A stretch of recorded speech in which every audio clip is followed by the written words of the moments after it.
You see, I grew up in America. I grew up in the land where phrases like, I have a dream, meant something.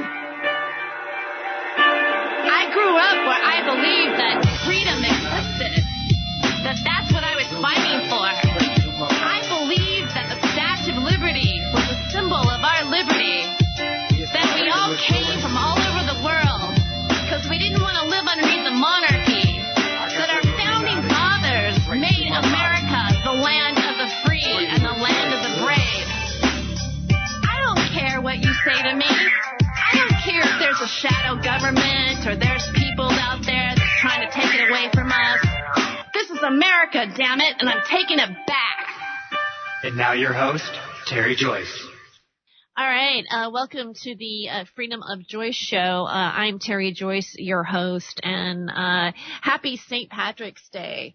May you be kissed by an Irishman or an Irish woman. I don't want to discriminate. But yeah, happy St. Patrick's Day. St. Patrick's Day is actually one of my favorite holidays. The reason why I like St. Patrick's Day is because it's just fun. If you don't wear green, you get pinched, or, you can pinch other people if they don't wear green. I don't really pinch people, and I don't know who's been pinched and how long. I'm sure there's some people out there that are getting pinched in one fashion or another, even if it's their pocketbook. But cheers to that. No, it's just a happy holiday. It's my favorite holidays are the ones that you drink alcohol on, but you don't have any responsibility in order to do it. Basically, every other holiday, either you have to come up with a gift or, make sure that your gift is okay because it may not say I love you enough or whatever. There's pressure, anger, past memories, failed romances, but St. Patrick's Day and Cinco de Mayo is just one of those days where it's like, hey, let's party. Now, you might get a few DUIs and end up, waking up in the morning next to Carrot Top. But oh well. Hopefully it was a good one. So anyway, welcome to the Freedom of Joy show. I'm actually having a little shot. Just a little one. I'm not partying too hard yet. Of course, I'm not going to party that hard anyways because, well, frankly, I'm past my party days. But I did put a little shot of Irish whiskey in my freeze-dried coffee, which I shouldn't be using for some reason. I guess the coffee maker died here or something. I don't know. But we only have Crystal's coffee, which I'm sure probably causes some sort of form of cancer. So, gosh, I always have a little bit of guilt to every addiction, but whatever. Cause you know what? I'll just make sure to do a big swig of cannabis oil now to flush out the freeze-dried coffee flakes, crystals, whatever. Well, I just want to let everybody know that in the second hour, my guest will be Alex Elkin, who is a stand-up comedian and also a radio host or radio personality. There's a comedy radio network station. He's based out in the Eugene, Oregon area. Anybody who's from Eugene, Oregon just they just have coolness about them. I know sometimes when you say Eugene, Oregon, Birkenstocks come to mind, or you might think of people who maybe have a little bit more body hair in places that you wouldn't want it to be at than normal, but that's not really true. Although they do have some good weed there, I will admit, but it's pretty progressive. It's a college town.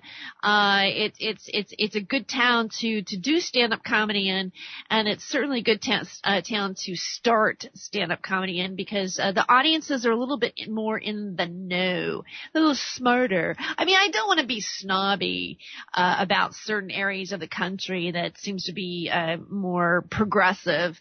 But I would say that Eugene, Oregon, Salem, Oregon, Ashland, Oregon, maybe. But when you get up to Portland and then you get into like the Seattle, Washington area, you do end up with an audience that's a little bit more,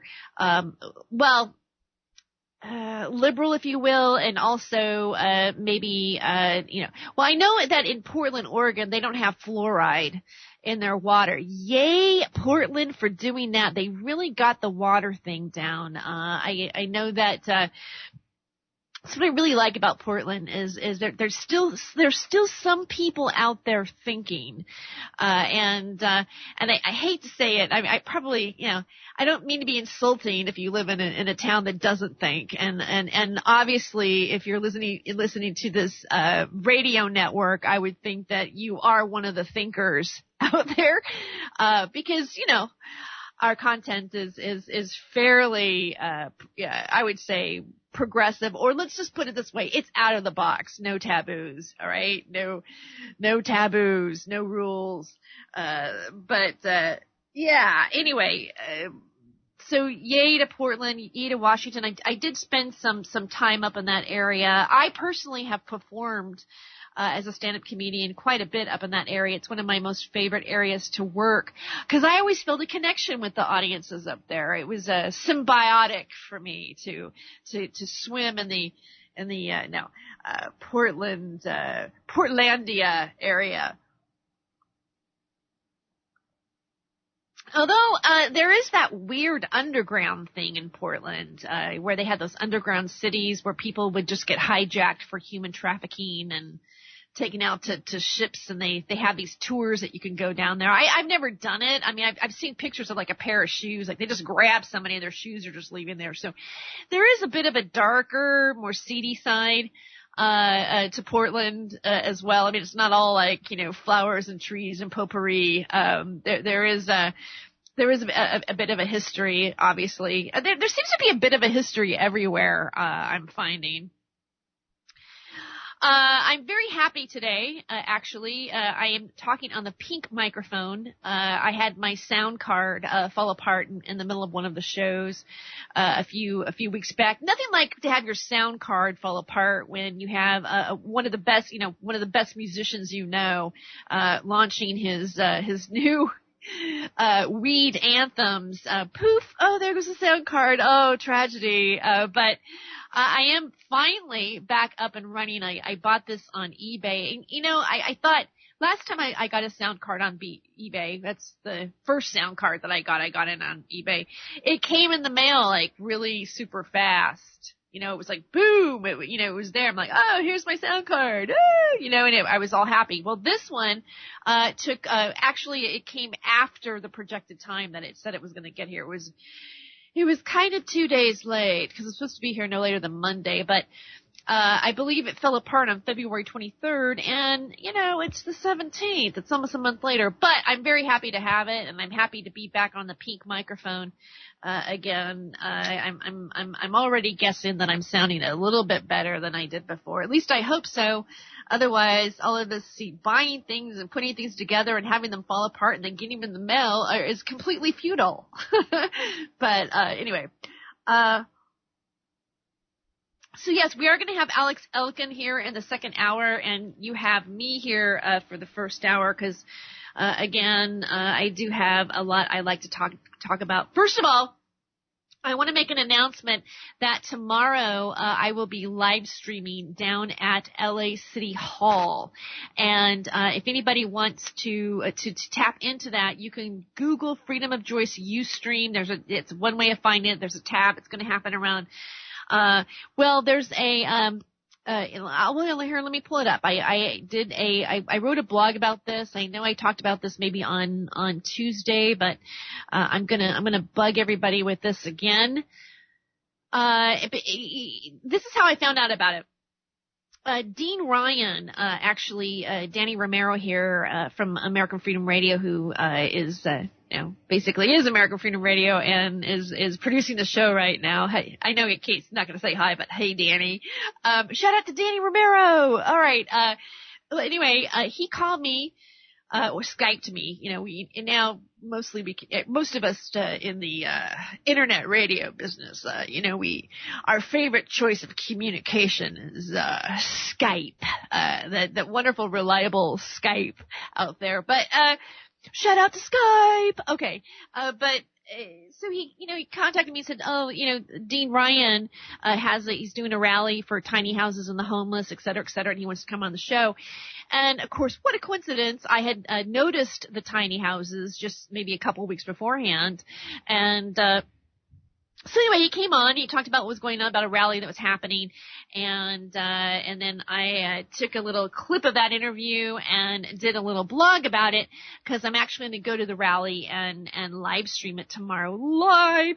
And also, if you go to my blog site, which is freedomofjoyce.net, it's my most recent article, so you can see it right there. And also there's a link there that you can find my Freedom of Joyce Ustream ad as well. What is that other one that's out there? I have to look at it again. There's a live stream software that everybody's talking about, and they go, do you blank? And I don't know why I'm going to look it up here really quick, because I know I have it. Okay. I guess I don't just have it right out here. Oh, Periscope. That's it. Do you Periscope? I've tried Periscope out a couple of times. You know what I don't like about Periscope so far? And Periscope, if you're listening, you can't upload to YouTube, right away from Periscope.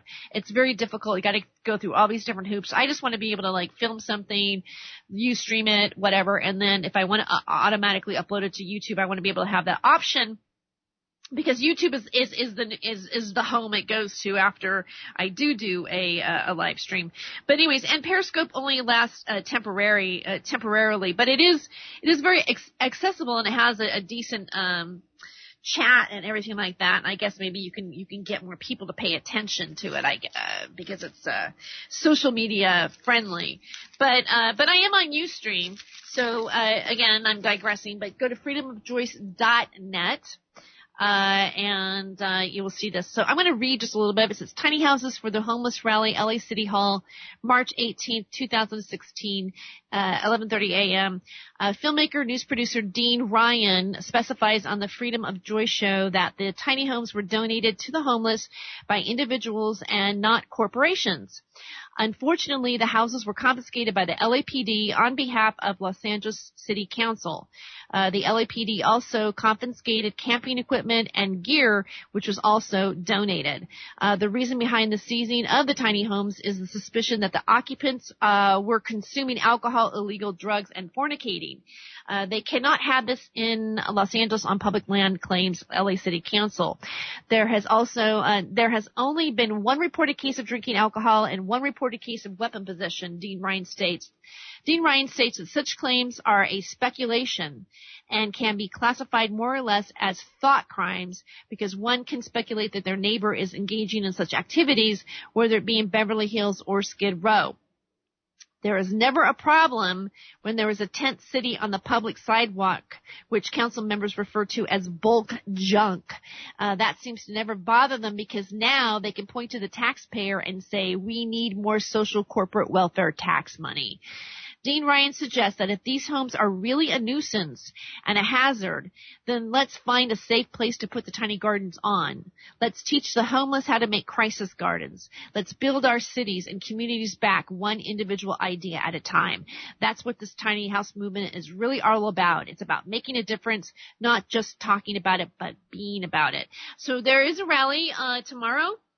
And it's in front of LA City Hall, and it's all to shed light on a moral crime committed on the less fortunate by the city council and demand the stolen tiny houses be returned. And the guest speakers there that are going to be speaking is Dean Ryan, who's a filmmaker and news producer. We had him here on the show on American Freedom Radio. Sean Stone, actor, TV host. Adam Kokesh, author, activist. Marisol Medina, tiny homes architect. Elvis Summers, tiny homes architect. And Brian Engelman, the New American Media, and many more. So Freedom of Joyce Media will be live streaming on the rally on Friday. And also, just putting a shout out there too, if anybody would like to donate for my efforts to do this type of media and journalism and also my radio broadcasting, please do at my site at freedomofjoyce.net. There is a donate button there too, as well, and every little bit helps. I mean, even $10 helps me get gas up and back, or however. And so there have been several supporters of me lately with donations, specifically too. I've had a sick kitty cat, and I've had some of you guys, the listeners, really come out and step up to the plate and help me take care of those vet bills. And I just want to thank you for all of you for being such angels.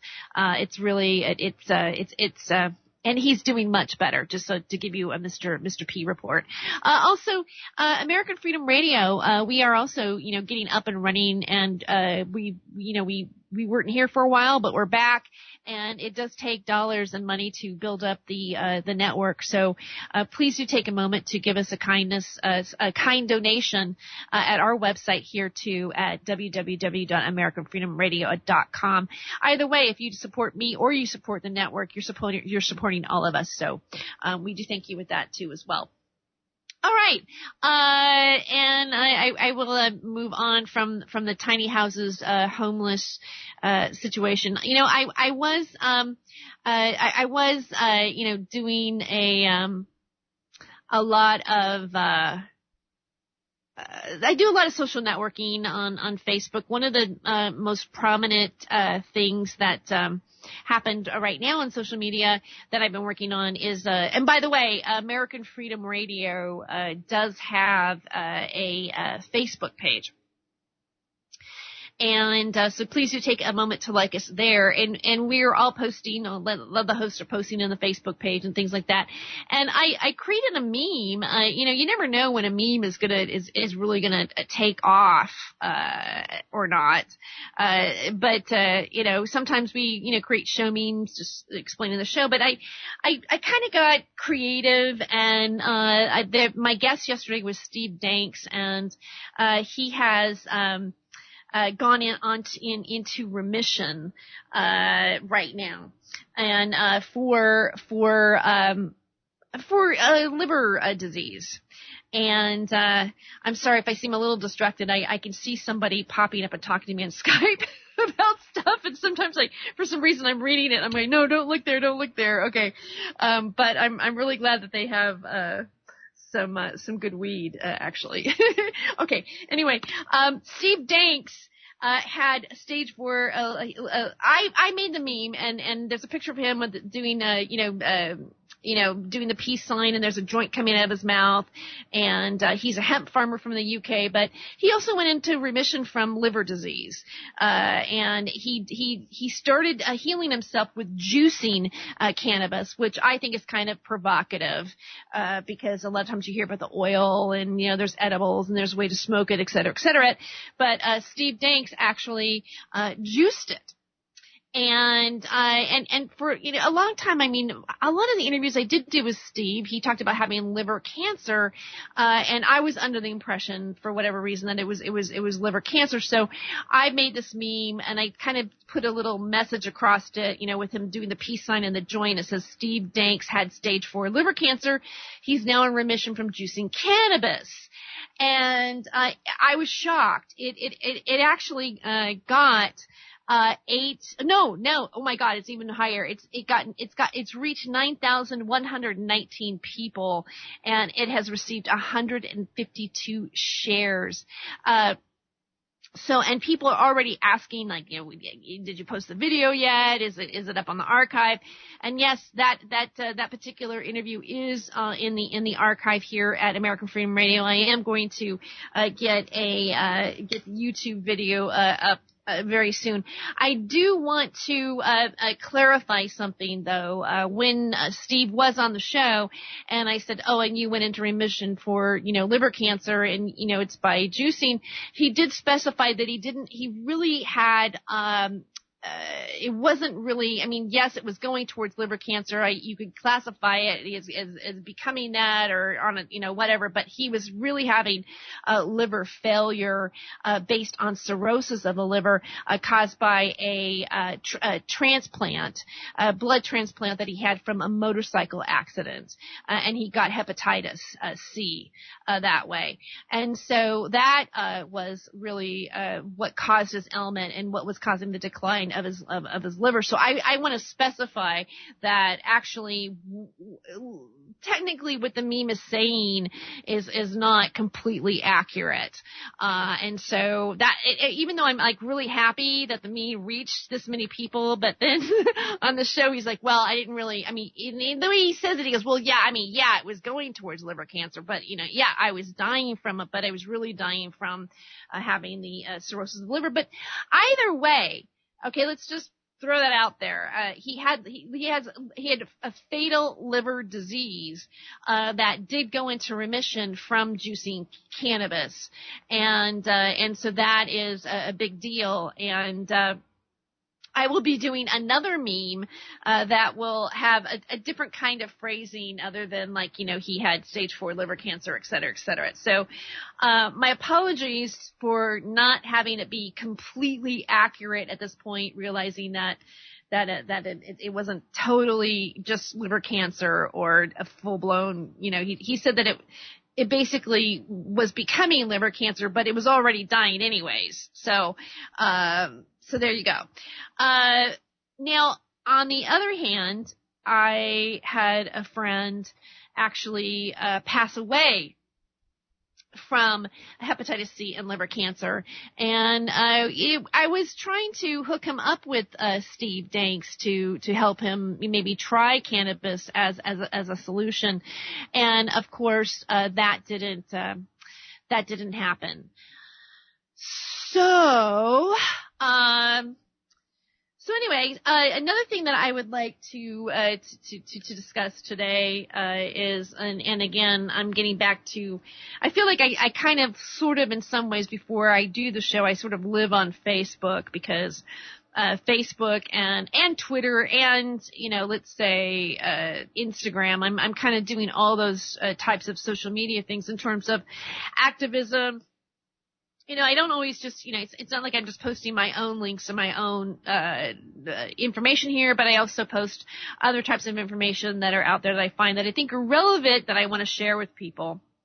I guess in some ways, I could fall underneath that keyboard warrior category that now is I guess kind of getting a bad rap, like, oh well, what are you, just a keyboard warrior?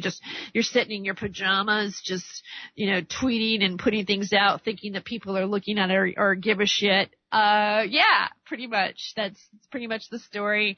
Oftentimes I don't put on my full on clothes. I am simply changing the world in a pair of pajamas and fucked up hair. So, but basically, I was sharing something.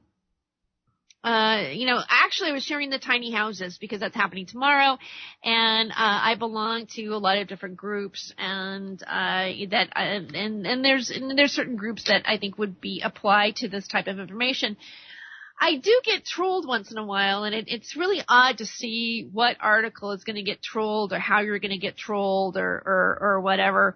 But I've noticed, lo and behold, some of the Occupy Wall Street groups that I belong to, in my assessment from my personal experience, I think that they are a bit trolled for whatever reason. Well, I mean, now we know that George Soros' money has been behind the Occupy movement, and I have posted a few of those articles lately, being that I was in the Occupy movement, and realizing that movements are becoming co-opted to the level that they are is a bit alarming. But this one woman posted, made a comment on what I had posted and said something to the tune of, oh, well, we know what you're about, because I guess she looked at my page. You're pro. Here, you know what? I'll pull it up here right now and do it. Oh my goodness, there's even more stuff going on. Oh, it's a battle now. Okay, so she said Freedom of Joyce is a very interesting FB page to find cited in an Occupy group. So she's already being insulting, and she says very pro-Trump, anti-vax, and anti-Soros, and anti-MJ legalization. And basically she just changed it, and I go, you've grossly misinterpreted my content, Juanita Carroll. Oh, I'm saying her name. I won't say that. Look again, I'm not pro-Trump or Soros, and yes, I am anti-vaccination, and your point is. Hi, Cherry Joyce, thanks for checking in with me. You seem like a passionate and well-reasoned person. I actually didn't realize that Freedom of Joyce was your page. I'll go back and edit my comment for clarification. Here's the post from your page that led me to believe you might be pro-Trump. You reposted from someone else. Do you disavow this? As I sit back and watch the dog and pony show, it's clear to me that Donald Trump is shaking up the oligarchy. For those of you who are for Bernie, you must want communism, which, trust me, didn't work in Russia and won't work here. For those of you who want Hillary, I suggest you question why her indictment has postponed and stopped in its tracks. So the Donald haters need to look more closely at reality. Our future president doesn't need to be polite, and whether he's a misogynist or not is meaningless, but he does need to oust these criminals who currently run our government without any concern for the citizens whatsoever. Just sit back and see how much hatred is spewed at the Donald. There's a reason for that, folks. Try and use your cognitive thinking skills here. Now, let me verify the person. Okay, I know the post that she is actually really talking about, and that is a repost. That is not my words. Okay, I did not write this, although it's not like I disagree with what this person is saying either. Okay, obviously if I'm going to leave somebody else's words in there, then it means that I'm obviously in agreement of what this woman is saying. That particular post, believe it or not, was made by the actress Sean Young. Do you remember? You know who Sean Young is, right? She was in the movie Blade Runner. And so Sean Young posted it, and that's why I reposted, because I do agree with her. And the link, the video that she posted, which I think is really, really great. Matter of fact, I want to pull that up here. I'm going to go back to my Facebook page because I'm going to find the area that's going on here. Let me see. I'm going to pull it up for just a second. Okay, yeah, it's Mary Sean Young, and that is, I did reshare it. Obviously, the woman.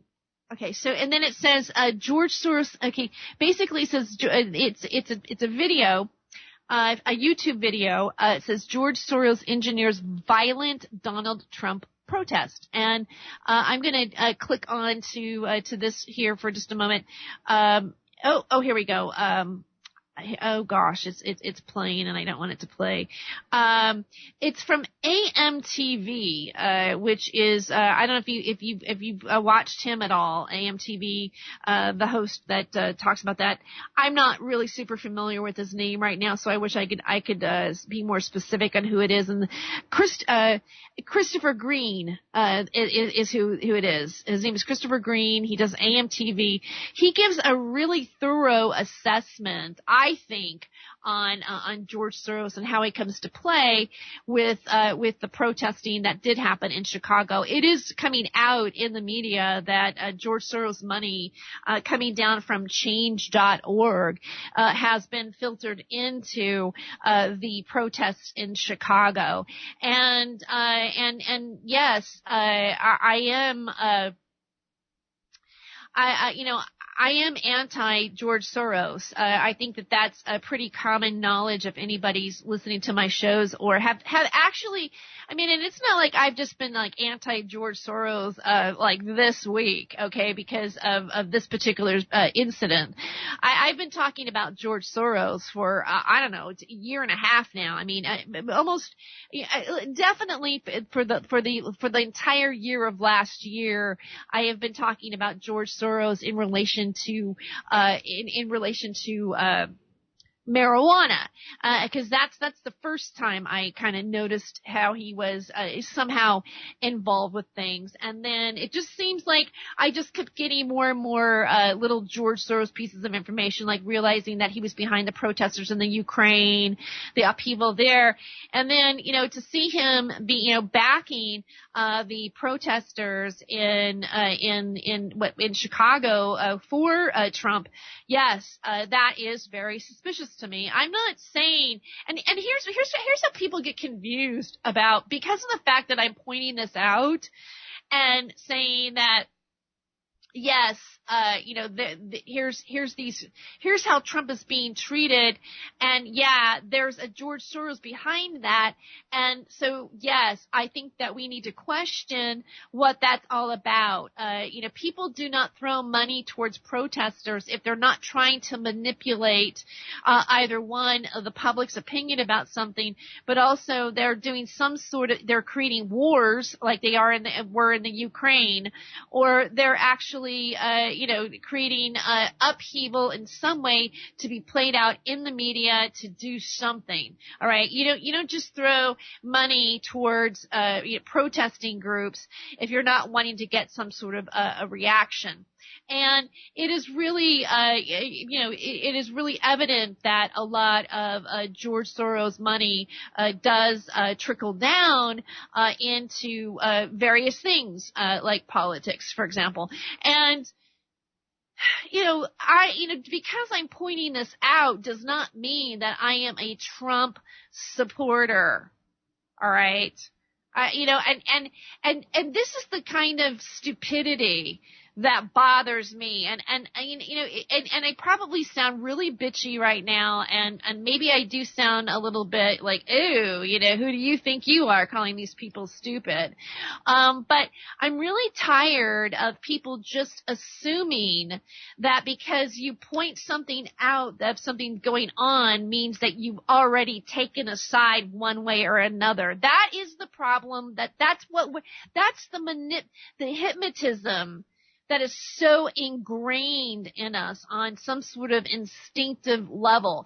And people are so quick to have a knee-jerk reaction to whatever they think. It couldn't possibly be one or the other. You couldn't say, well, just because I'm saying that George Soros is behind something and something's up with the Trump thing does not mean that I think Trump is a saint, or that he should be running this country. It just means that there's something going on here. Why are they doing that to him? And the only thing that I can think of is because of the fact that because he is not part of some sort of overall agenda. He is not he's not part of NATO. He's not part of the secret societies. He has not been initiated. He is, he's obviously not one of them. He was invited to their parties, and he was certainly welcome to give them money if they wanted money from him. But he is not one of them. He is not part of the club. I think that is the biggest message that's here right now. And any time you see these types of characters like George Soros coming out and doing what he's doing and creating like this havoc, I mean, really, look what happened here in this protest in Chicago. There was violence. There's destructiveness. And here's another thing that I found out in this video is that George Soros also has money going into the Bernie Sanders campaign. All right. And people are going to be seeing, and I'm sure, like right now, that's why I'm getting this from this woman. That's why I'm getting these comments from this woman. She's already assuming that I'm on the Nazi side. I must be on the Nazi Republican side wanting to side with Hitler is basically the subtext of the attacks that are going to be coming towards people that are simply questioning or pointing a finger or posting whatever. This is the kind of anger and animosity and dialogue, and this is mild dialogue. This is a stranger doing this. I'm watching people on Facebook that I've never seen before talking about how, don't stop, take me off my friends list because I'm doing this, or there more and more people are saying, oh, if you're voting for so and so, I mean, if you're for, I've seen a number of my friends say, if you are for Donald Trump, you might as well remove yourself from my Facebook list right now.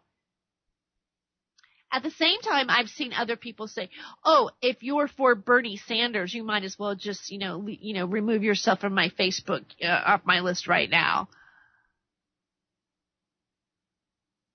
It's not that I think that, personally, I think that Donald Trump is some sort of saint. I've always thought he was a buffoon. I thought he was a buffoon from day one. When I heard my Republican, soon to be ex-roommate, thank God, he's not here, but I don't care if he even hears this, I'm broadcasting in my bedroom. Okay, that's the life I live, people. That's the lines that are being drawn here. I've been getting, the I don't want to talk to you, or I have to treat you like you're inhuman because I said that Senator Ted Cruz was lying when he said that pooping on the lawn, and that's basically all they did. Yeah, well, we pooped a big phrase that says the 1% and talked about the bankers. I guess we pooped that out of our ass, right? And when I said that, I said that's a lie, and he goes, oh, he said it. He Senator Ted Cruz. He freaking said it. He says what the truth is. He's not a liar. No, yes, he is. He's a booger-eating liar. All right? These guys, I mean, how do these people think? I mean, and I sat there. Of course, I didn't him. You're probably like, no wonder why he won't talk to you anymore. No. All I said was, cause I let it rip when I'm on the radio. In real life, I'm not quite this courageous. I'm gonna be really, really honest right there. But, what I did say was I said, that's not true. And he goes, well, yes, it is. No, then he says, yes, it is. That's what he said. He goes, yes, it is. And I go, no, it's not. And he goes, yes, it is. And I go, no, it's not. I go, I was there. And then, of course, I get this look like I am the worst scumbag in the whole, I'm like a degenerate, homeless, I might be lucky to be in a tiny home. Human being was the attitude and the energy that I got smacked back at me, and it's never been the same in this household since. Although it was all kind of coming to a head, anyways, because well, I don't know. I won't go there right now. I mean, I've even blocked him on Facebook already. I'm not even out of this house. I don't want him looking at what I'm posting because I'm probably going to piss him off more. And forget about talking about Trump now, right? Well, okay, this is what he said when Trump first started coming out. He would come out and he'd go, he'd say, Trump is saying what the people really want to hear. I'm like, are you fucking kidding me? All right, that's what I was thinking in my head. I go, what? I don't mean to yell right now, but I'm like, oh my God, what is wrong with people? Okay, I mean, that was my first reaction, and that was way back when. Way back when I went, oh my God, they cannot be what people, I mean, I remember okay, maybe when you talk about he's saying what the people want to hear, that's what Bob Dylan sang songs about, He was singing what the people were feeling, right? No, Trump is not Bob Dylan. He's not talking for the people, right? He's talking for the rich people, or the people who want to be rich, or the pseudo rich, or the people who crunch numbers, or whatever. He's talking for the white man, which, by the way, most of us aren't, okay? Including the person I was talking to, so I just, I understand. And if you love Trump, good. Maybe you hate me right now. Like, I'm going to turn Terry Joyce off because I'm going to vote for Trump. Great. Vote for Trump. You know what? Right now, I'm thinking maybe Trump is the best vote because at least you're not voting for one of the other guys, one of the other criminals. All right? Hillary is a criminal. All right? I'm sorry. Google her. The email shit is not going away. All right? There's a guy who's been given immunity. Okay? Who was her, who was her assistant. That was, I guess transferred her password, and the emails over to her private server from the public one.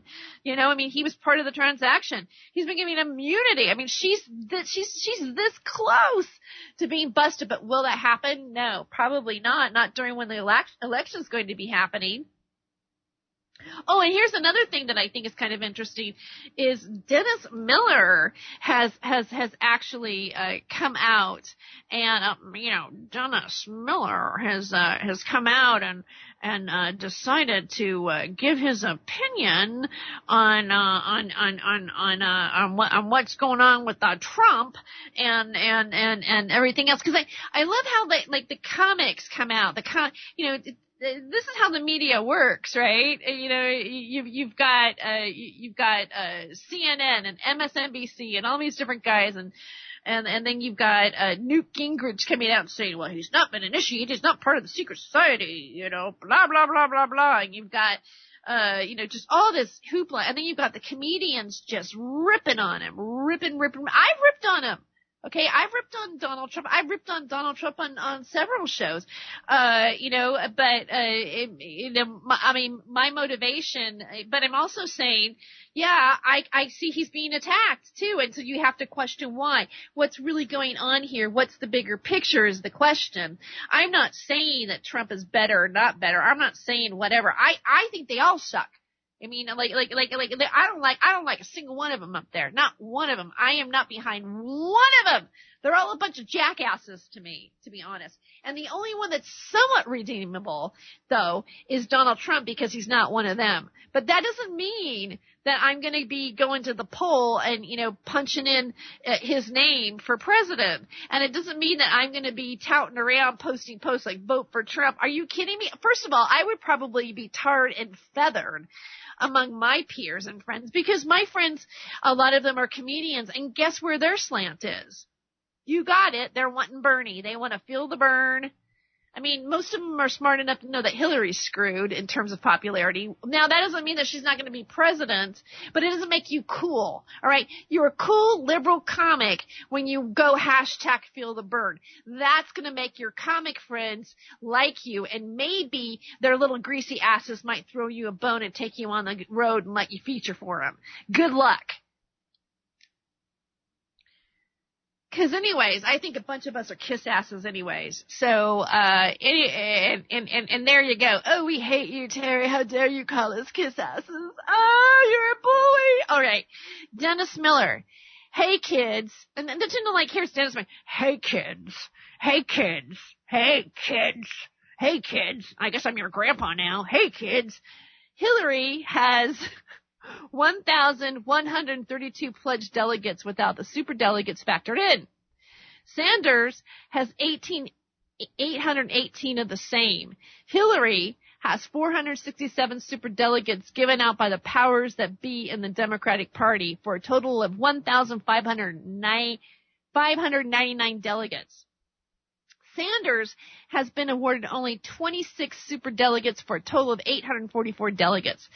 Flip the superdelegate distribution and she would have 1,158. He would have 1,285. He would be winning. It's a rigged game over there, young people. They're going to jam her down your throat.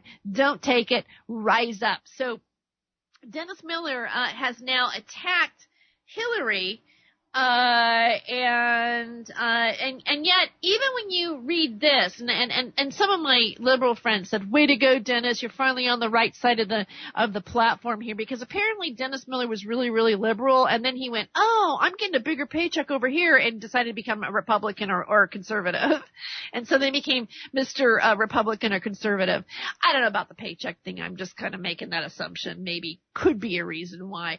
Who knows? I mean, when does somebody actually be really, really liberal and then all of a sudden go, oh my God, all this time I've been a Republican. I'm an asshole. I'm an asshole. Does that happen? Maybe it does. Maybe it could happen to one person. Maybe it's happened to one man, Dennis Miller. But my thought is, this is my assumption, this is what I think is my own my own observation, my own conspiracy theory, whatever you want to call it, intuition, thought, blank, is that some of these comedians, like myself or whatever, can play and think on whatever team they want to because they have a certain talent to do that. And so they're just, that's what they do. It doesn't really matter what side it goes on. They can flip a switch if they want to, and they can be used as the assassinators or the assassinator court jester that can take down a politician on a cultural level. You don't think that a comedian making fun of somebody isn't going to take somebody out of office or affect elections? I would say think again. I mean, just think about it. What did Tina Fey do for Sarah Palin? Did she help her? Oh, these people, they think that they're doing parodies on me. They're talking, I'm like, it's so funny. No, what they're doing is they're making you look like an idiot, and they're pretty much, in some ways, I do think that they have the potential on a cultural level to affect the voting polls. All right. So, I mean, why else would anything that Dennis Miller have to say have any type of social significance? And yet it does. And I'm sure, like already, and this was posted yesterday, it's had 1.13K comments. All right. And 1.13K shares. That's not even how many people actually reached. So yes, comedians, personalities, celebrities, whatever, they do have a lot of say, and they do have a lot of whipping power on what's going to happen to a candidate. And yes, I do think that some of them are working for the dark side. They are working for the Satanists. They are a part of the agenda. And you know what? I'm going to say, and this is not going to make me popular, but really at this point, I really don't care. What I care about is pointing out what I think is going on. My thought is simply by their actions and what they've done right now concerning Trump and some of the other things that they've been on platforms and stood behind, I would say that these people, these comedians, are working for the agenda, whether they realize it or not. Sarah Silverman, step up to the plate. Like right now, her depiction of Donald Trump as Hitler on the Conan O'Brien show is right away. I've been watching a lot of things that she's been doing, and she does a lot of joking that is specifically on the agenda of what you would call the Illuminati or the elite. Okay, I really think this. And also, she was involved, or I don't know if she still is or not, but there's Jimmy Kimmel, who actually does his show out of a Masonic building, a Masonic temple, or an old Masonic temple on Hollywood Boulevard. That is where the Jimmy Kimmel show is taped. If you don't think that there isn't some sort of connection there, I would probably think again. Also, another person I'm going to say, and everybody, and probably if I ask the comedian in the next hour, Alex Elkin, I would probably bet money that he thinks that Louis C.K. is a freaking hero. A lot of comics that feel that they want to be able to be wild and different and special and, a cowboy and say what you want and be edgy. All the edgy comics love Louis C.K. But I would be like, oh yeah, see, Louis C.K. really fast-tracked and jumped on that anti-Trump. And the anti-Trump bandwagon when this man goes on Saturday Night Live and jokes about pedophilia. 'Cause it's edgy and he can make a joke about it. Oh, and by the way, he also talks about a feud between his daughters and compares it to Israel and Palestine, and how Israel has all the big bombs because secretly America gives it to them. Oh, that's so fucking funny, isn't it, Louis C.K.? Primetime Saturday Night Live reunion show, and boom, there we go. Oh, I bet they were laughing really hard in their underground bunkers thinking that was hilarious. Oh, but he's so edgy. He's so great. I'm sure that there's probably people out there that really love Louis C.K. And I don't even know right now, even as I'm talking, sometimes I just get on the microphone and I just start talking and things just kind of, my thoughts just kind of come out. But you know what? I'm really kind of disgusted. I'm kind of angry. And there's probably not a whole lot of people that stand on my side of the fence.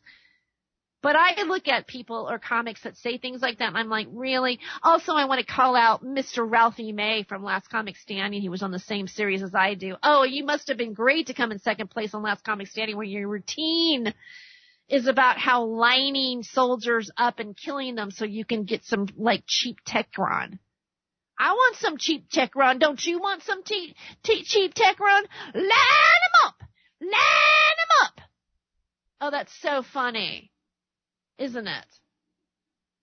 I bet the Illuminati casting, the Illuminati people behind watching the reality show goes, oh, he's a funny fat guy. Let's put him on Celebrity Fat Club.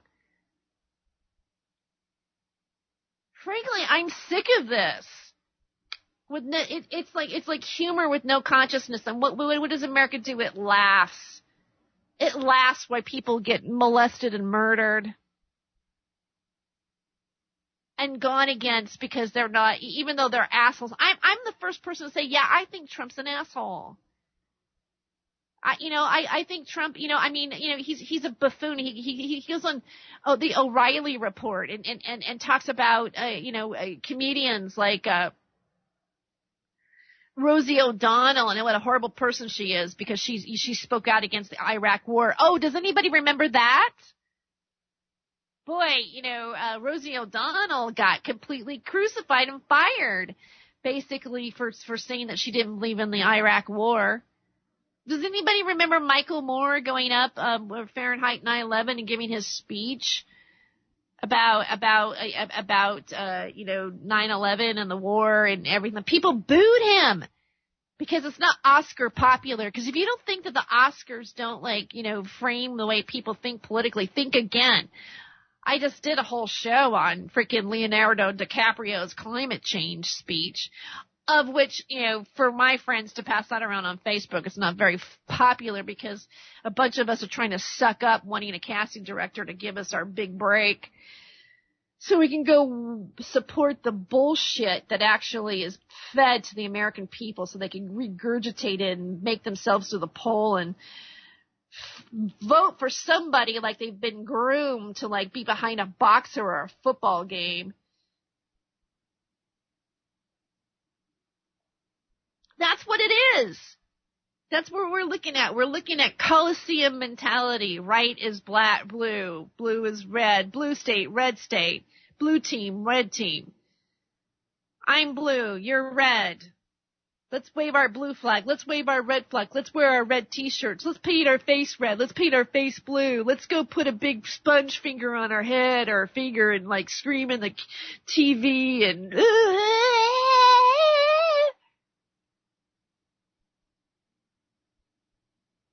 oh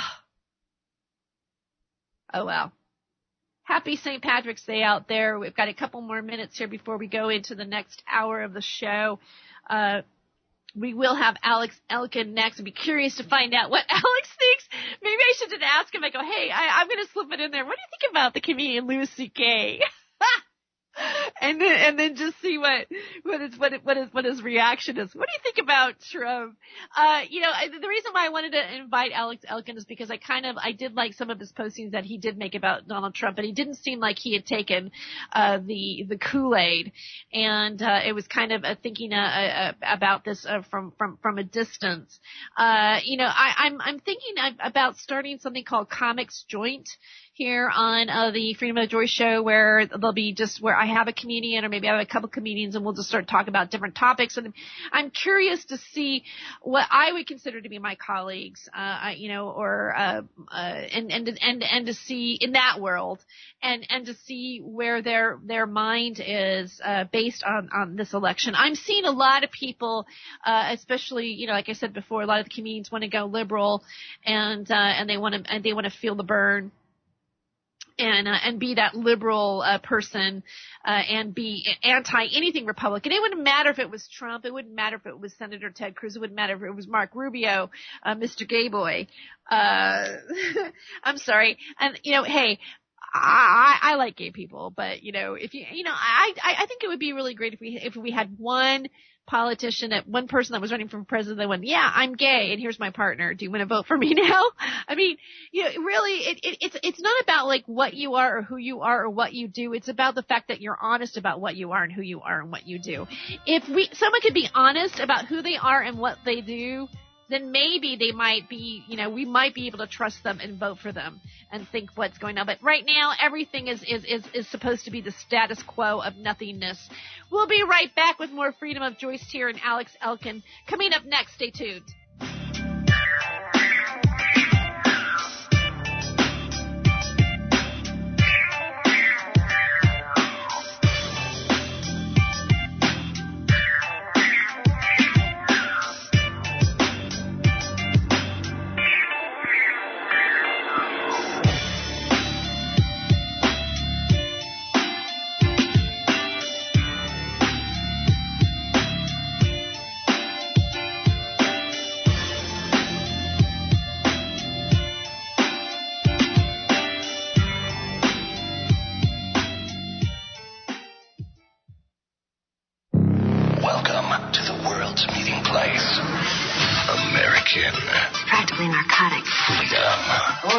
I like very much radio. You're an American institution. American Freedom Radio. Did you know there are 3 million edible food plants on Earth, and none have the nutritional value of the hemp plant? HempUSA.org offers you hemp protein powder. It does not contain chemicals or THC, is non-GMO, and is 100% gluten-free. Hemp protein powder burns fat, builds muscle, contains 53% protein, and feeds the body the nutrients it needs. Call 888-910-4367 and see what our powder, seeds, and oil can do for you. Only at HempUSA.org. HempUSA.org introduces 3 brand new detox formulations of microplant powder. Brain Fuel for depression, bipolar disorders, and stress. Total Care, anti-cancer agent that cleans the liver and organs and increases memory. Rejuvenate, invigorates and heals the body, mind, and spirit. These products are your alternative to pharmaceuticals. Call 888-910-4367 and like us on Facebook. We ship worldwide. Only at HempUSA.org. Wadiya will remain a dictatorship.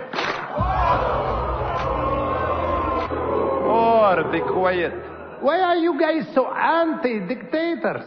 Imagine if America was a dictatorship. You could let 1% of the people have all the nation's wealth. You could help your rich friends get richer by cutting their taxes and bailing them out when they gamble and lose. You could ignore the needs of the poor for health care and education. Your media would appear free, but would secretly be controlled by one person and his family. You could wiretap phones. You could torture foreign prisoners. You could have rigged elections.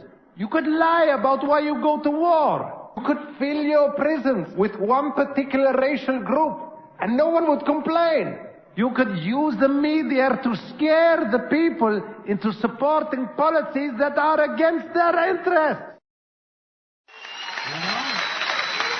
Tell the truth. Don't be bullshitting people.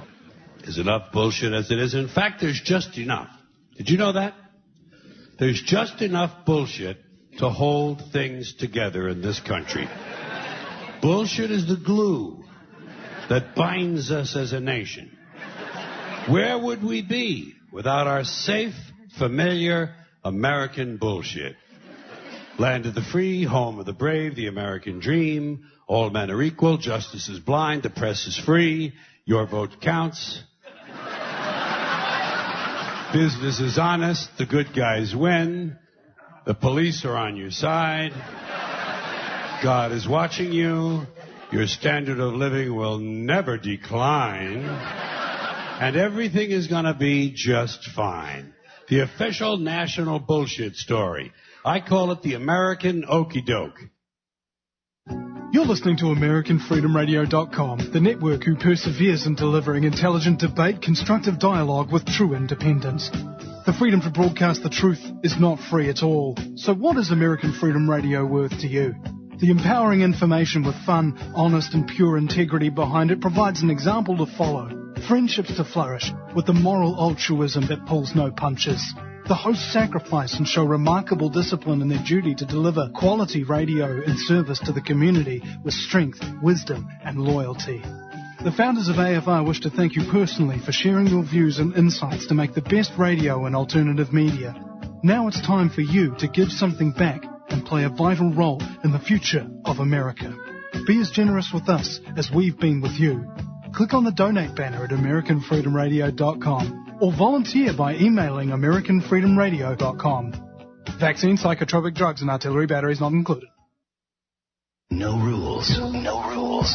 No taboo topics. No taboo topics. No fear of doom. No fear of doom. We are American Freedom Radio. American Freedom Radio. Yeah. You see, I grew up in America. I grew up in the land where phrases like, I have a dream, meant something. I grew up where I believed that freedom existed, that that's what I was fighting for, that our founding fathers made America the land of the free and the land of the brave. This is America, damn it, and I'm taking it back. And now your host, Terry Joyce. All right. Welcome back to the Freedom of Joyce show here on American Freedom Radio. Right now, I would like to introduce my guest here in just a moment. I know we were talking about him a bit before we went into the break. He is a stand-up comedian and radio personality out in Eugene, Oregon. And we've worked together before. We've done tours together, and it's really great to have him here on the show. Welcome to the Freedom of Joyce show, Alex Elkin. Hey, Terry, it's great to talk to you again. How are you? I'm doing really good. How are you doing? I'm doing fantastic. I'm hitting up the big cities of Oregon with my stand-up comedy hashtag Careers on Fire tour. I'm doing Bend tonight, so you know. Oh wow, I love Bend, Oregon. Me too. Which venue are you working at? The Summit Saloon. It's brought on by Bend Comedy with Ryan Trauber, who puts it on, and I've got some great sponsors. Top Shelf Medicine sponsored this one, and just me, basically. They set me up with a sweet hotel room, and I've got some great swag to give away at the show tonight. So they're great sponsors and good friends. Oh wow, that's fantastic. It's always good when you have it, whether you have a sponsor. And tell Ryan I said hi. I've worked with him a few times before. Yeah, definitely. I'd love to have him come in and join me on the show sometime too as well. I wanted to invite you. I've noticed right before the break, I've been talking a lot about what's been going on with this election and as well as Donald Trump, et cetera. And I would love to get a little bit of your take on that. What do you think about the fact that Donald Trump looks like he's going to be taking the Republican ticket? I think it's incredible. I think it's absolutely incredible. You know, if you look at something like the GOP, these guys are when you think of the GOP, you think the word no, right? And stop it and get it out of the way. And they have been trying to stop him, and even they can't do it. I can't imagine why both sides aren't just throwing their arms up and going, fuck it. You know what? If everybody else hates him that's already in politics, then I'm going to love him. So I can't say that I endorse him as a person because the guy's a douche rocket, and we all know that. He's all full of himself. You know, he's a horrible, horrible man. But the difference is he's not afraid to say what he wants to say. He's not in somebody else's pocket. And he was the one that had them on the strings 8 years ago, 10 years ago, 20 years ago. He was the one throwing the parties, for the Democratic and Republican candidates. He already knows their games. Hell, he played them and invented them and ran the board.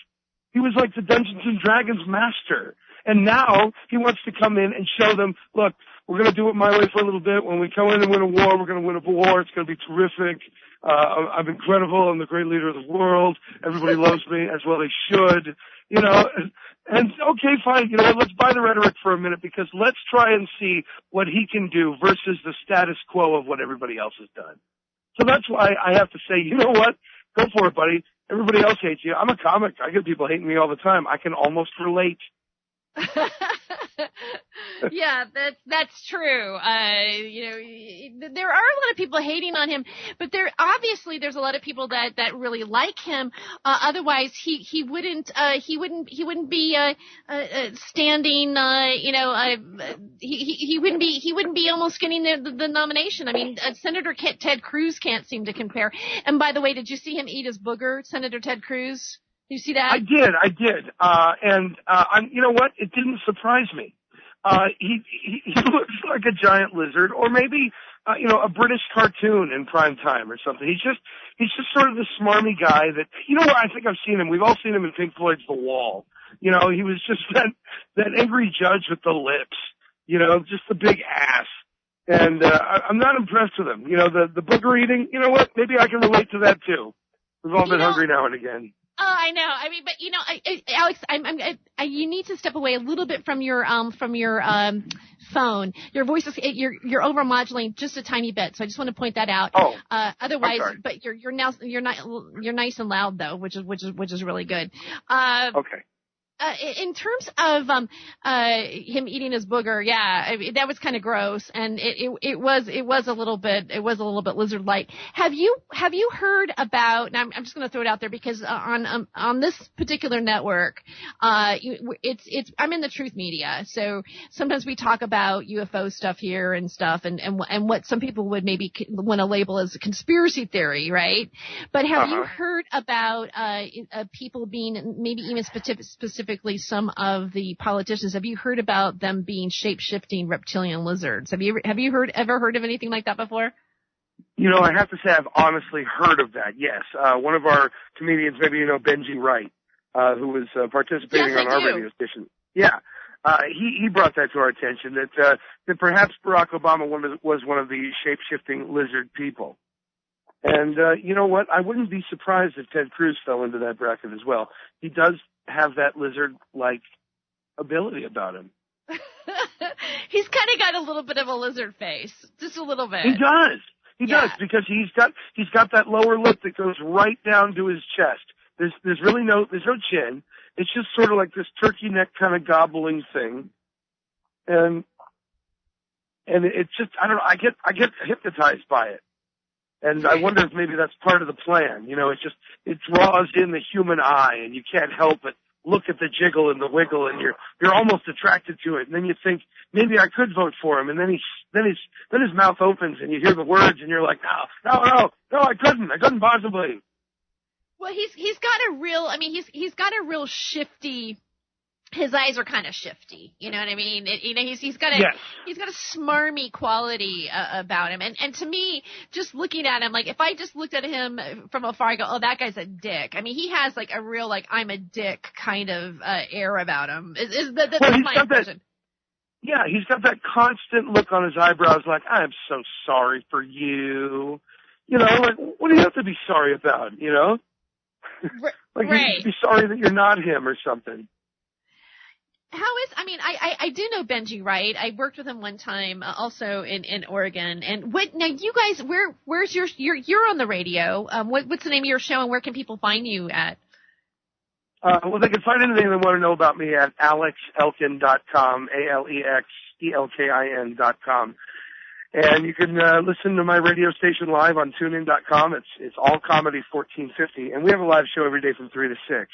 And Benji was part of our show for quite a while, and just a good contributor. And he's a big follower of the conspiracy theory. He does believe in that kind of stuff, and we always had a good time listening to what the new people have to say about it.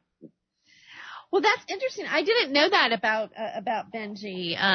When I had worked with him, that he was that he followed conspiracy theory stuff. I've only really kind of worked with him once, and of course at that time I wasn't really out about a lot of the things I was looking at really. Right. But yeah.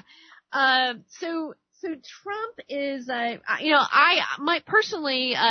think it's interesting that he's getting such a backlash in the media, specifically. One of the things that I've noticed too is the protests that took place in Chicago and all that kind of stuff. Some of the, I don't know. Are you familiar with who George Soros is? Yeah, a little bit. No. A little bit. So George Soros is kind of a rich guy that has been putting a lot of money into what sometimes people would think progressive or liberal movements. Specifically, let's say a lot of his money is funneled into the marijuana movement. Some of our nonprofits, the Marijuana Drug Policy Alliance and the Marijuana Policy Project, gets money from George Soros, and actually he has helped get all of the laws that have passed for recreational use has had support from George Soros. He's also supported the protesters that were happening in the Ukraine and their unrest that's happening there. And his money has also trickled down into change.org or moveon.org, and also was behind the protest that took place that was against Donald Trump. And a lot of people are starting to kind of point a finger at him, and if you were going to go conspiracy theory on it, you would say that he is supporting, let's say, a new world order agenda or an elite agenda, and a lot of people are saying that Donald Trump really isn't one of them. Like, he has not been initiated into any secret societies. Basically, Newt Gingrich came out and said, he doesn't belong to any societies and he hasn't been initiated. So they're kind of almost alluding to the fact that, has every president now, is it required for them to be initiated? Because I don't know if you know, I've just recently stumbled on the video because YouTube's been circulating it, where John F. Kennedy is saying that, is talking down about secret societies, that we were to be aware of secret societies, et cetera, and their influence in politics. And now, we have someone like Newt Gingrich basically saying that, he's not a part of the club. I mean, you would think he was part of the club, because he does The Apprentice, but all that has been going on, and the whole showdown that happened in Chicago. What do you think about that protest that happened in Chicago against Trump? Well, I think it was obviously staged by somebody from the opposing side, from somebody that doesn't want to see Trump succeed. The problem is, I think, is that it's just coming up as a backlash against them. They're looking like bullies now, and America hates bullies all of a sudden. Even though we have been one. So I think that the Chicago thing was just another example of somebody trying to shut down somebody else's right to speak the way they want to. And, the media turns it around and shapeshifts it and, takes the words that were said and takes them out of context and makes everybody think that, these were inciting riots and people were, trying to have people hurt there. And it was really just, I think the other side just trying to get in the way so that they can stifle the other person's speech. I know that you're on Facebook a lot, like I am, and we are also connected to a lot of different comedians.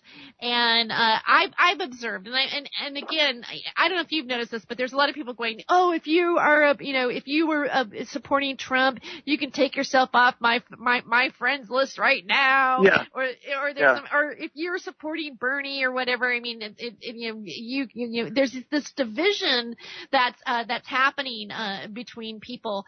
And I'm finding it interesting to observe that there's such a division in that, and I feel, and I don't know about you, but if I were to tally what sides, like let's say even in our community, the comic community, I think most comedians kind of lean towards being liberal, and a lot of them right now are following or supporting the Bernie Sanders.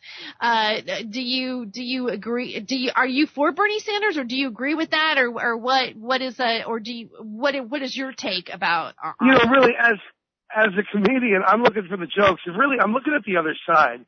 And I see Hillary and Bernie, and I think of the original Disney's Alice in Wonderland. You got Bernie just sitting there. He's the Mad Hatter, and he's like, well, we're going to make some tea, and then we'll pour the tea, and then we'll pass the tea over to our neighbor, and then the neighbor will take a sip of the tea, and the neighbor will put it down and pass it over to his neighbor, and his neighbor will sip the tea, and it's like, Bernie, who's paying for the tea? And it's like, well, we'll just make more tea.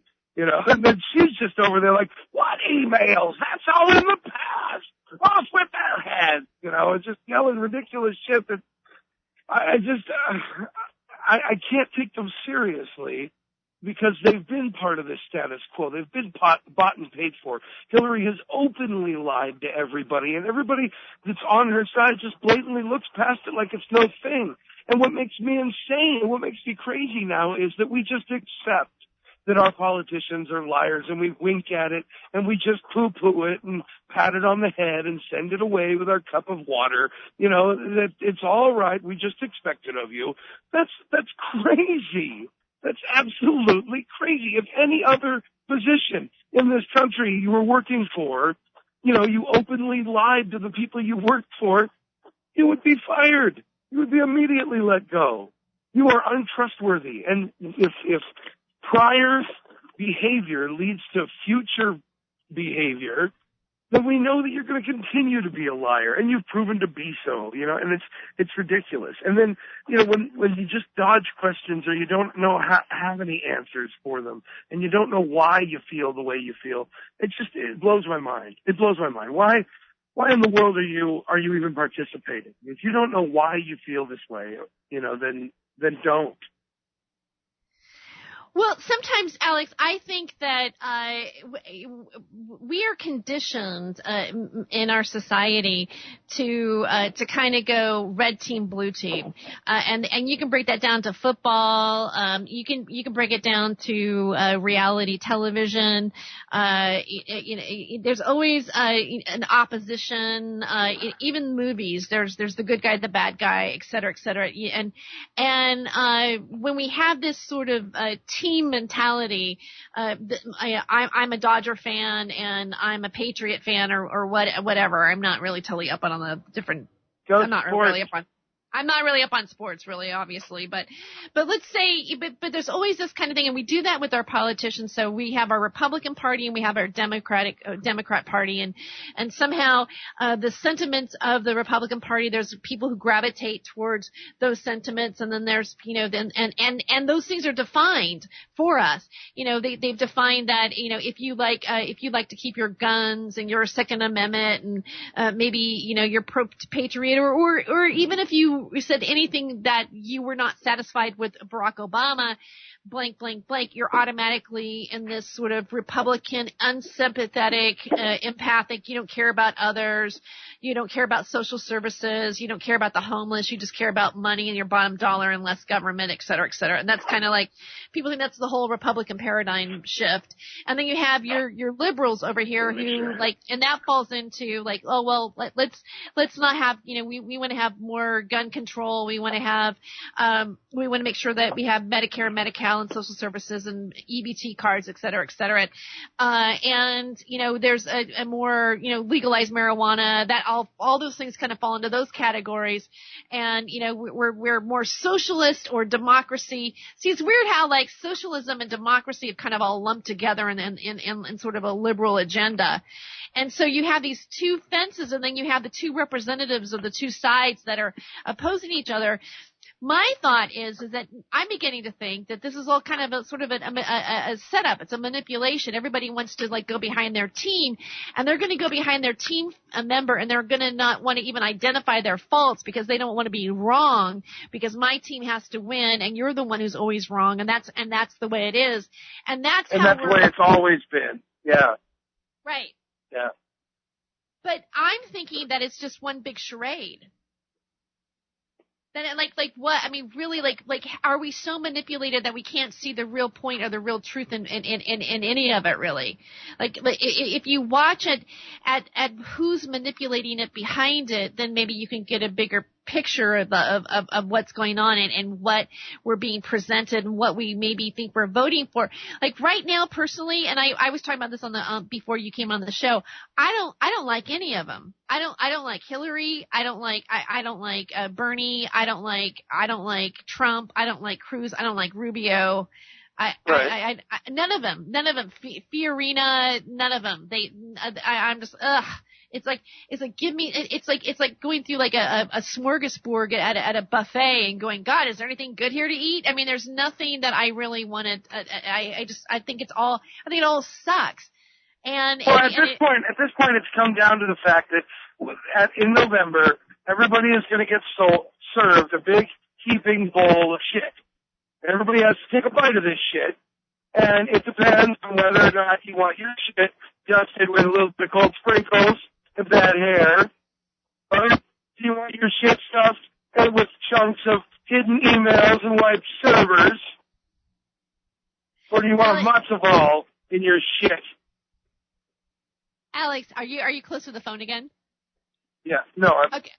Okay, yeah. For some reason, like it's overmodulating a little bit. Just be aware of that for a second too. Sorry.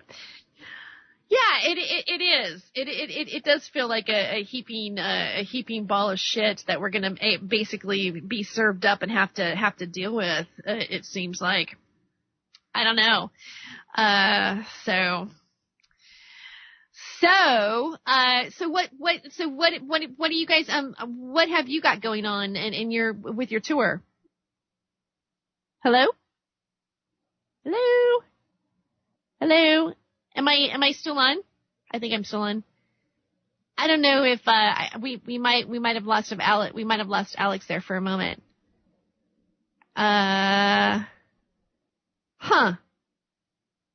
Well, hopefully we'll get him back here in just a second on the show.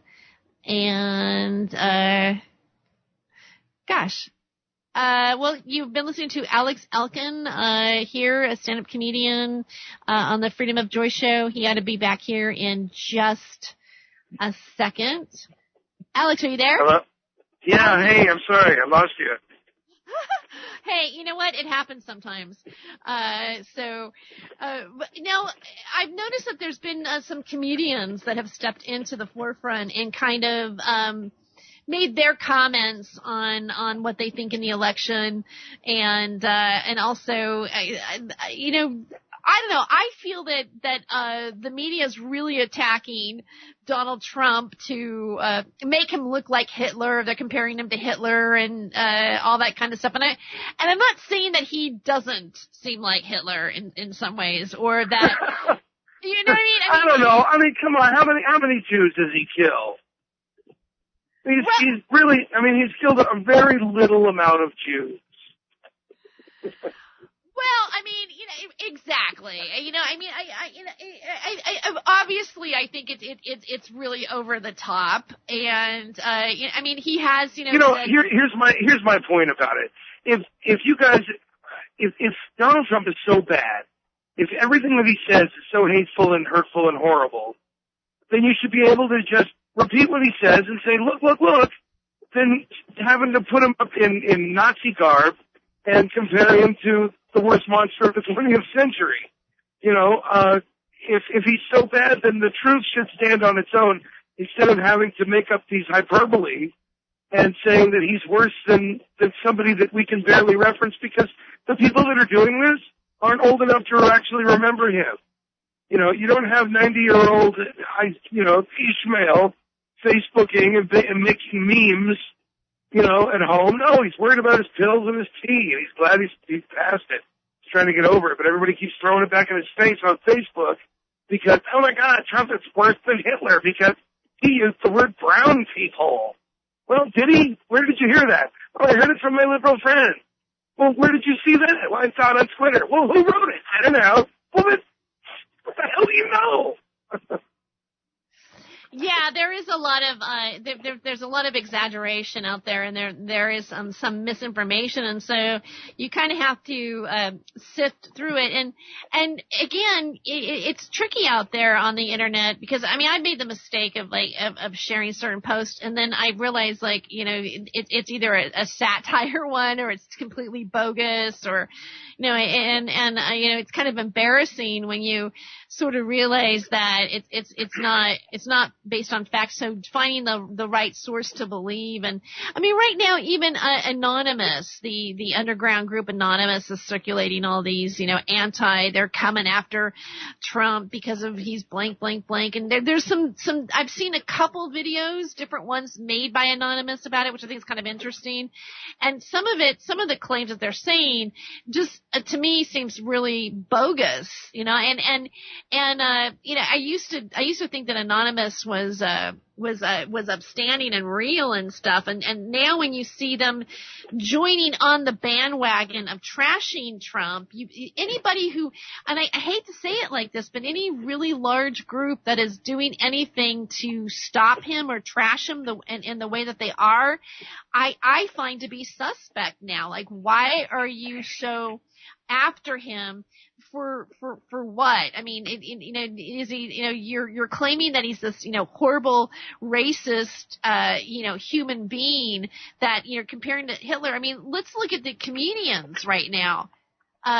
Sarah Silverman, I was just talking about that before, dressing up like Hitler on Conan O'Brien and doing a whole parody, as Hitler talking about Donald Trump, basically saying, well, I'm embarrassed that I'm being compared to Trump because even Trump is worse than I would have ever been. It was kind of right. The joke behind it. Yeah, I get it, but again, if he's so bad, then go up there and just read quotes that he said.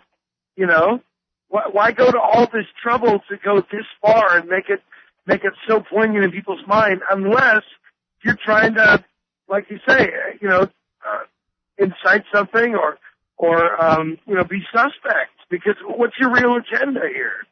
Is it for the better of everybody else, or is it just to shut down this person? And if it's that, then why should I trust somebody that's so hateful themselves? Well, I don't know. I find it interesting that it is happening.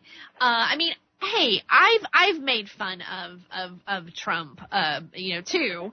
I have a video out there where, I'm talking about how, Trump wanted to, said, well, if she wasn't my daughter, she's hot, I'd do her kind of conversation is on to me. It's kind of odd to have your dad go, hey, if you weren't my daughter, I'd do you. It's not really kind of, it's kind of yucky, comment. And then you have Dr. Phil going, oh no, I know that Trump's really not like that. He's perfectly fine. It's just a joke, blah, blah, blah, blah, blah. Like we have to have our resident psychiatrist, inform the American public that how to think about that comment, that there's nothing really going on there according to his professional opinion.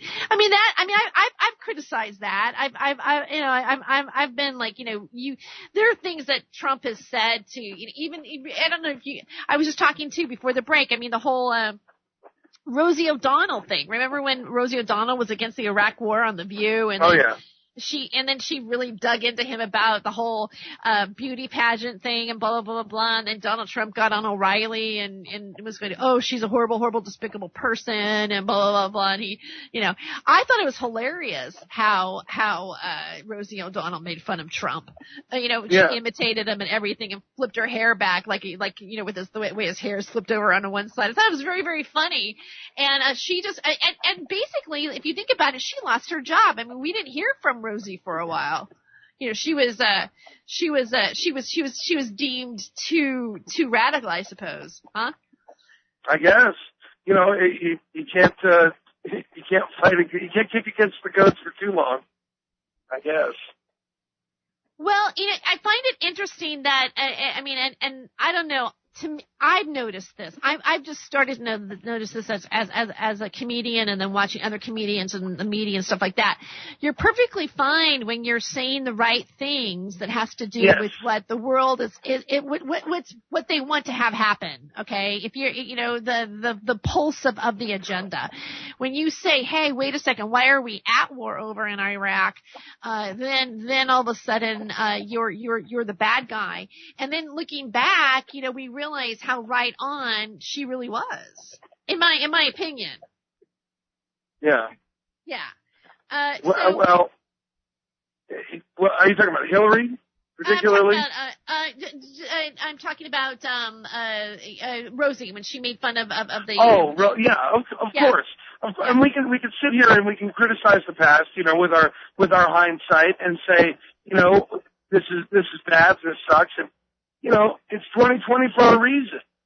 Because you can look back and say we made a mistake here, or we didn't make a mistake, or, we can look back. But the problem is we can't change that. There's nothing we can do about that. We have to move forward. That's all we're given. So, it might be a terrible thing that we were there, but we are now. We got to deal with it. And let's move forward the best way we can. And, I think we worked with, we hopefully worked with the best information that we had available to us. Right. And we do work with the best information that we do that's available to us. But my point is that if you're not making the jokes, or if you're not making the comments that is not towards like the status quo or the agenda, like, okay, say for example, remember the Dixie Chicks when they said something against George W. Bush. Yeah. And they got reprimanded. Yeah. And that again was right around that time we were going to war. I believe they were not pro us being in Iraq. Well, it's true. And if you put as a comedian, you kind of have to have your finger on the pulse of what's going on. And so, you could, I don't know about you, but I can almost feel what's right and what's wrong to say. Like you can't speak bad about the commander in chief because he's the president, but there's more to it. There seems to be this idea that he's absolutely flawless, and it's sickening because I don't care what the color of skin he is, he's still a guy, still a man, and it doesn't matter what, it matters, the character, and the problem is we're not being shown that. We're being shown, here's the best of reels. Everybody's cutting and splicing into listening to what the next soundbite is so they can jump on that. And if you're not pandering to the party, then, you're kicked out. You have to say the right thing, Bill Cosby's a rapist and Donald Trump is a racist and, nobody likes Miracle Whip. You gotta like mayo. Do you think that Bill Cosby did it, the rape, or do you think that he's been unfairly targeted? It's hard for me to say. A lot of people have the same story, but on the other side, a lot of people have the same story. And the story is, I went to Bill Cosby's place at an undisclosed time, which is usually sometime around 2:30 in the morning, and I couldn't remember what happened after that. I woke up and I left. Well, it's pretty easy to say what somebody did, but then again, that's a keen possibility, and it might have happened. I think if anything should have happened about it, it should have been at the time that it happened. And it's terrible that these women, 30, 40, some even 50 years later, still can't live with themselves and this horror, and that's a terrible thing. But how. Well, it is interesting that it comes. Seems like now is the wrong time. He's not a threat anymore. It is interesting that it comes out 30, 40 years later, or that and at this particular time of his life that this is when he gets busted. Really, whether or not he did it or not. Now, sometimes I think that some of these some entertainers or some people that are politicians or whatever probably have some sort of dirt on them. They maybe do have they do things that have been wrong against people, or it's psychotic, or there's something amiss with them, or they have a secret. And then who knows, maybe if they don't do what they want or they don't play the game right, then all of a sudden, that dirt comes out on them and that information gets released and they get ruined. I wonder if something like that actually really happens. And I also find it interesting that being that comedians and those of us that are working entertainment, we're pretty a tight-knit family in some ways in terms of knowing scuttlebutt of things about people. On some level. So, how far or how big was the web of people who actually may have known the truth about him and who kept their... it's not like, was he some kind of mad scientist in his basement creating these pills? Who was supplying Bill Cosby with these drugs for years and years and years? And Bill Cosby's keeping his mouth shut for that guy apparently. And, frankly, I know this is the horrible counterculture thing to say, but let's look at some of the motives of these women. How come men are held to this standard when women put themselves in a position where they came there with the same intention that a man does, but if what happens, it's suddenly up to the man to take full responsibility. You take these college rapes, that are happening with these poor athletes. But these athletes that are being accused of these things when these girls maybe just didn't like what happened, or they changed their mind, or whatever. The problem is remember, you put yourself in that situation in the first place. You don't knock on Kobe Bryant's door at 2:30 in the morning in his hotel, dressed in sexy, and not expect to have sex. That's stupid. That's unbelievable that you would be that naive. So, I think there needs to be responsibility on both parties. And to come out 50 years later, when the dude is, really on his last strings, he's got a shit ton of money, now his career is completely over for whatever was left. And I don't know if you heard about this, but it came right about the time when he was poised to take over NBC. Yeah, I've seen that. I saw that recently, too. And I thought that was very interesting, that, maybe the system didn't want, a black man taking over a major network in America's, fist of media. And that's a scary thing, too, to think about, and the fact that, boy, these things can tear your life down, it's a horrible thing, but it's like people aren't satisfied until your whole life, your livelihood, everything about you is destroyed. And it's too easy for people to cry witch, and get burned at the stake. Yeah, well, and it's kind of an example that it definitely can happen to you as well. And again, you can look at kind of the Cosby situation and even in some ways kind of compare it to Donald Trump, because in a sense, he has been attacked.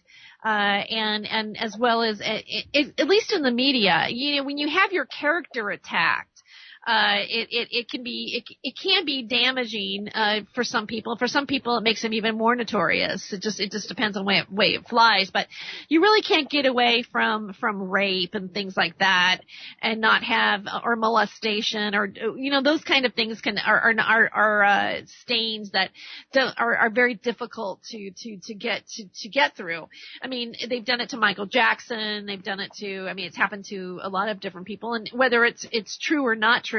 What I do find interesting is the fact that he has, I don't know, that routine about the Spanish fly has resurfaced. He used to do a joke about the Spanish fly and slipping, and and again, it's kind of ironic because it sort of is telling of, and now look what the future has brought about. Kind of wonder about that.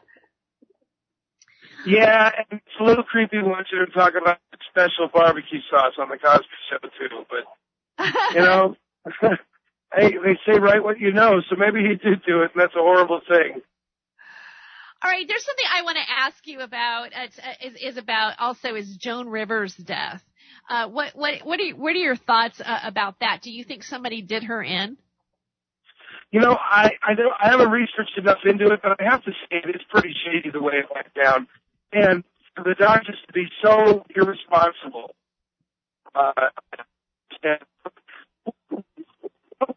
Rivers was saying that was so controversial that somebody would want her out. Okay, yeah. What was she saying that was so? You did break up a little bit on that little piece, but I know that what you just said was like, what was she saying that was so detrimental that they wanted to get rid of her, basically? Right. Yeah. Well, yeah. You know what one of the last things she said, right? Where she was coming out of that. She was coming out of the car, and somebody said, well, maybe I guess she went to a gay marriage, or she was part of a gay marriage or something, and the person says, oh, well, wouldn't it be great if one of our presidents got married, or gay marriage or whatever? And she goes, oh, honey, we already have a gay president. And she goes, Michelle's a tranny. Everybody knows it's okay. And she, goes up this walkway and moves on. And, I don't know if you know about this, but there's a lot. I mean, I think, honestly, I've spent time watching some of the videos, and some of it's kind of, I think it's kind of humorous, because they have these videos where they deduct how they think that, Michelle Obama is a man, right? Have you seen them? No, I haven't, but I would believe it. Those arms are ridiculous. Well, I mean, okay, all right. Well, see, now I thought it was kind of funny that, let's say, I'm not saying that Michelle Obama isn't a man, okay, because there is that kind of question mark that you're like, well, look at her arms. Now, some women can get their arms bulk like that, and also some women are more genetically predisposed to do that, and I don't mean it just black women, right? I mean, it's like, I know that if I pump iron a little bit, I can get kind of buff a little bit. It's just sometimes you just got that kind of muscle structure.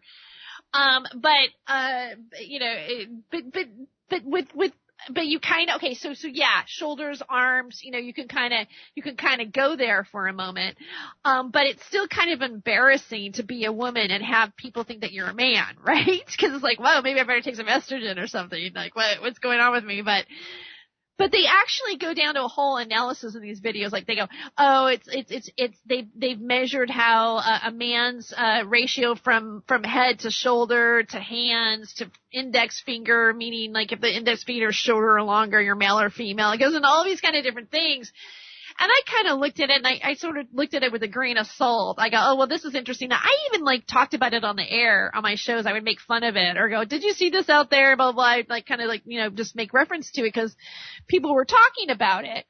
But, when I saw Joan Rivers come out in the car and say what she said, then that's when I went, holy shit. Let's just say theoretically that Michelle Obama was a guy the whole time, and our president really was, gay or whatever, and they were living in the White House together. What would that do to us culturally and our perceptions of it? Not to say that, I want to have a judgment on two gay people living together or anything transgender or anything like that. But the fact that, in order to be president or whatever, that we have to have such an elaborate cover up, and that there was such a dupe in front of the American people. What kind of lie or crack in the mirror would all of that be? Is what I thought about it. But then again, Alex, maybe I think too much. Are you still with me? Oh wow, I think we lost him again. So hopefully he'll be back and be able to comment on that because I want to go a little bit more into Joan Rivers. Honestly, I kind of, the minute I heard, Joan Rivers being killed, that's the first thing I thought was like, oh my God, maybe, well, she wasn't killed. See, look, I did a Freudian slip. I said, oh, the minute I heard that Joan Rivers got killed, I just thought blank, but yeah, I mean, her death is suspicious, and they really snubbed her at the Oscars. And I don't think that it really worked out well. Anyways, hopefully, Alex will be back here in just a moment. We did lose him here. Wanted to get his opinion. He is out there in Bend, Oregon. So if you do, are out in the area, please do go see the show. And if you do see his show, we'll tell them that you heard our show today, because that would be really cool if somebody out there in Bend actually went to his show. And Alex Elkin too, you can probably see him on Facebook. He's out there on Facebook. So, hopefully we'll get him back, here on the line here. Let me see. Lost him again. I'm just sending Danny a little message. So hopefully he'll get back here in just a moment. We have some really good shows coming up here on oh, got his voicemail. Okay. So apparently, there might be something going on in his end where he's got a voicemail thing going on. All right. Well, it's 444 right now. Yoo-hoo. I'm really glad to see Alex being here on the show. I can't wait to have, some other comedians, come on the show too as well. And discuss things. I still want to ask him. What was I going to ask him? What he thought about? C.K. Lewis. Okay, hopefully he'll come back so I can ask him the C.K. Lewis, whether or not he's a C.K. Lewis fan or not, and get us some opinion. So if that happens, I'll have to pinch myself. Because I'm not wearing green. I'm not wearing green. It's St. Patrick's Day. I got to pinch myself. Okay. All right, oh wait, my lighter is green, and yay for the. And you know what I say? If anybody's going to go green on St. Patrick's Day, go green with the weed. All right, that's the best green. Screw having green beer. Give me some green bud, and it's a happy St. Patty's Day.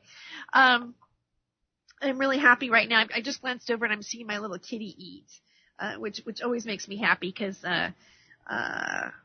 He's been, anyway, my kitty has, been having kidney issues and sometimes it's hard to get them to eat, but he's eating. Good boy. Oh, he's eating. Good for him. Okay. So just for that, because we're coming down on time here.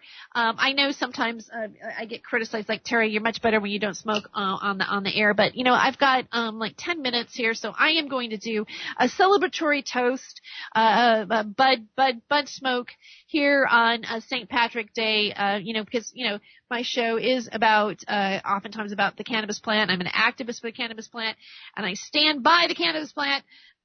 Therefore, I shall smoke, toke and smoke the cannabis plant. If you are there too, happy St. Patrick's Day to you guys out there. Hopefully, you're doing your bong hit maybe, or you've got a joint. I'm going to give you a little bit moment to catch up and do it with me. So, I'm visualizing, some of you out there, maybe, grabbing, your lighter or, your beeswax string. Or your vape pen, because maybe you're vaping out there. And to St. Patrick's Day and to American Freedom Radio and to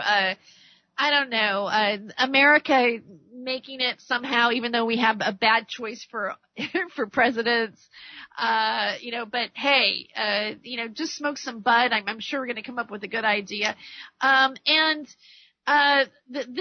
Hopefully George Soros, doesn't control the bud, with his money, right now. I smoke this bud in the most free sense, pure plant that's meant for the people, by the people.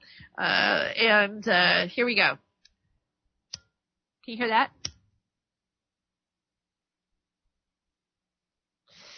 All right. That was good. I've got the one that I have, it's called Platinum Mix.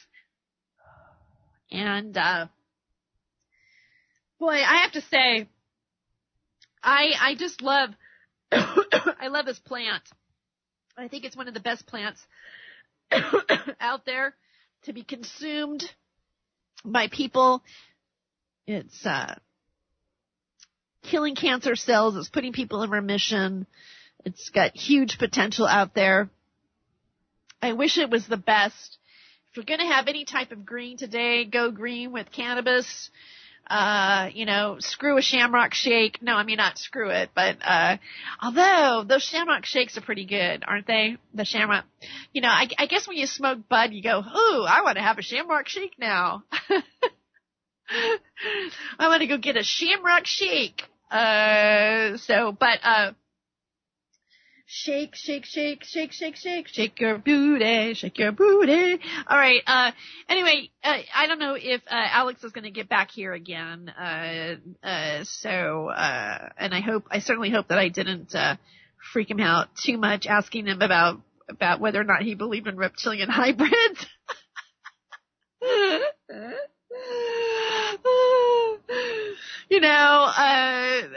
I don't know. I mean, obviously, I'm going to be really honest with you. Not everybody that I know do I talk about everything that I could talk about here freely on American Freedom Radio.